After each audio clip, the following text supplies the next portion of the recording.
So today we're heading to Mount Fuji, and as you can see, the weather is absolutely perfect. We couldn't have actually asked for better weather today. It's absolutely glorious, just crystal clear, just really nice and warm as well. So I'm in no doubt that we're actually going to get to see the mountain, which is a feat in itself, because I was told before coming here that it's a very elusive mountain to see and clouds can cover it a lot, so that is fantastic. Currently we're in a place called Otsuki. I'm just waiting for a train. The journey is probably about 2 hours out from Tokyo. It's currently about 8:30 in the morning. It would have been nicer to get out to the mountain earlier and get that better sort of golden hour morning light, but it's always about finding the right balance on these sort of trips, and at the end of the day this is a holiday, so I've got to find that nice balance between getting nice photos and not pissing the wife off.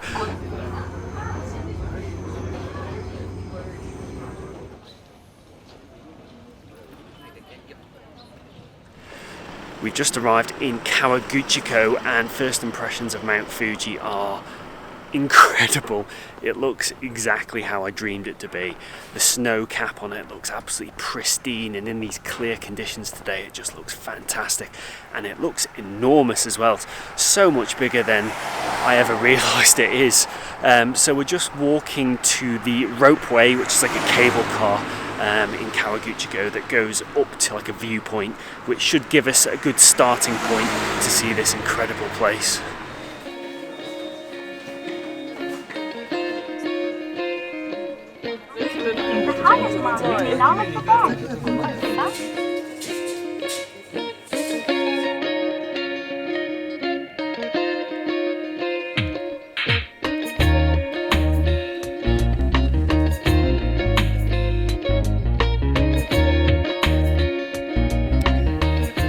We've now come up to the top of the Ropeway, and to be honest it's absolutely overrun by tourists, so I don't think it's going to be very conducive to effective photography, but look at that view, absolutely stunning. We've just walked about 10 minutes away from the main viewing platform into the surrounding forest, and we've got this view entirely to ourselves. I don't think there's any shots here, to be honest. As good as that view is, I'm really lacking foreground interest to anchor the shot here, and the light from this particular vantage point is a little bit too harsh. The sun is kind of up in this area of the sky at the moment, so we're just going to enjoy this view a little bit longer, go back down the cable car, and then we're going to look to explore the actual surrounding lakes.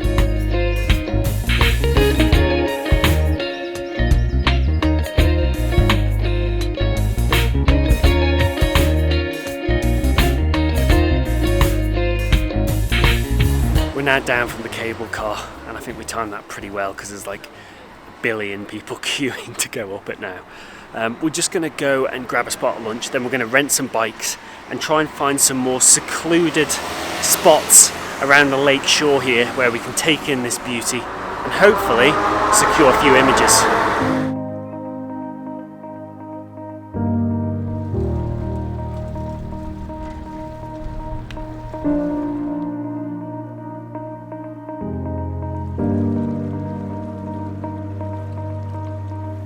We've now started cycling round the lake shore of Lake Kawaguchiko, I think that's how you pronounce it, and it's absolutely serene here, so peaceful, and there's hardly any other tourists to be seen at all, which is fantastic.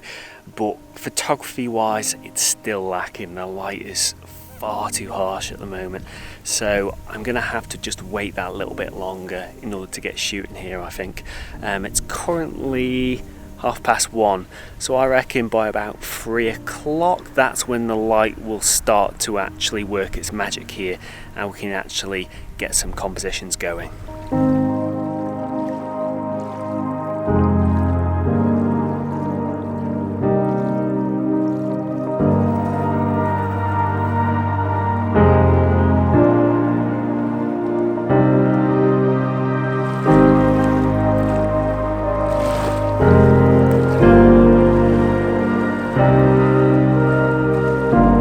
Mount Fuji is really difficult to photograph when you're here for only a short period of time.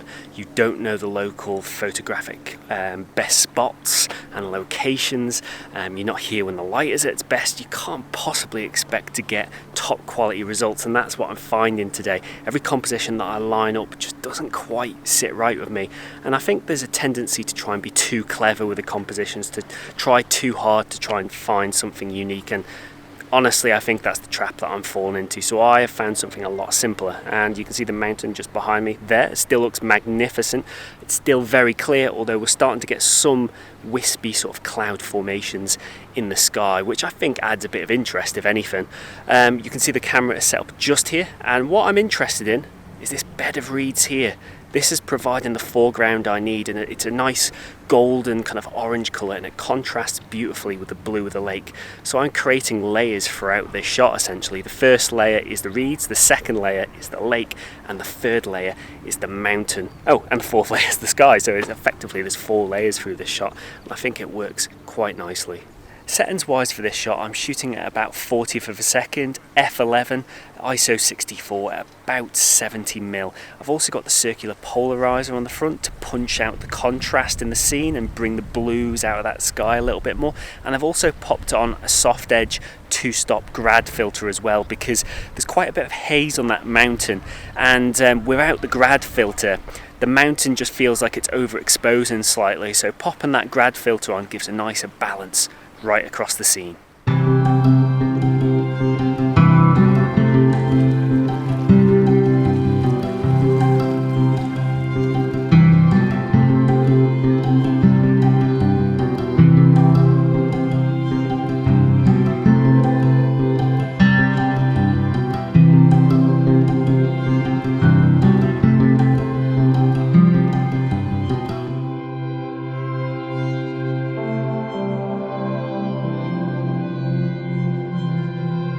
Pretty happy how that shot turned out. For the composition, I pretty much placed Mount Fuji bang centre in the image, but I was just about to leave because we're really short on time. We've got to get to our bus, which is over there in about 45 minutes, so we're going to have to pedal like mad on the bikes.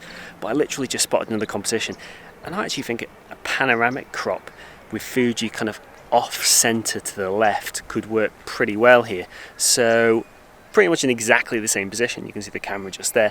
I've centered my tripod and I've zoomed in a little bit further with my lens, and I'm going to sweep from left to right across and capture a panoramic in 4 images and then stitch them together, and I think it should work pretty nicely. Settings wise, I'm using exactly the same settings as I did for the first shot. The only difference here is I've actually taken the circular polarizer off because when you're sweeping across a blue sky like this with a circular polarizer, it's actually going to cause a lot of banding in the sky, as it applies the polarization effect differently depending on the direction of light.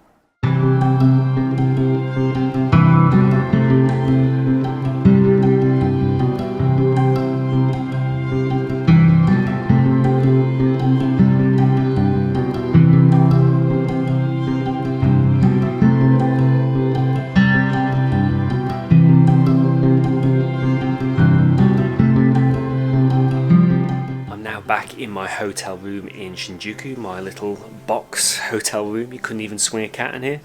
I have to say, today was unbelievable. Mount Fuji utterly blew me away. It was so much more than I expected it to be honest. The mountain has to be one of the most beautiful summits I've ever seen in my life. It's just so pristine and symmetrical and just perfect in every way, and just the way that it stands prominently by itself is quite unlike anything I've seen before. I was a bit overwhelmed though, as a tourist but also as a photographer. It's I really don't feel like I truly did the location justice, but I'm not going to be hard on myself because realistically that was never going to happen given the short span of my visit there. I'm pretty happy with the 2 images that I secured. I think they turned out okay. I think by that stage the light was starting to get better. The light had kind of shifted round to the right of the mountain peak, so you were starting to get a little bit more definition in the slopes, a little bit more detail. quite often when the sun is high in the sky, you can mountains can look like 2D cutouts sometimes, so I think waiting that little bit longer to the late afternoon really paid dividends there, and resulted in those images just being that little bit better. Pop your comments below on what you think of the 2 images that I managed to secure, and Mount Fuji in general. If you've visited yourself, I'd be really interested to hear your photographic experiences of this incredible location. And if you haven't yet subscribed, please consider doing so for more landscape and travel videos just like this. Thanks very much for watching today. I will hopefully have some more Japan content for you soon. I've got no idea what it will be. I'm kind of just winging this and making it up as I go along, but quite often that's the very best way. I'll see you all soon. Goodbye.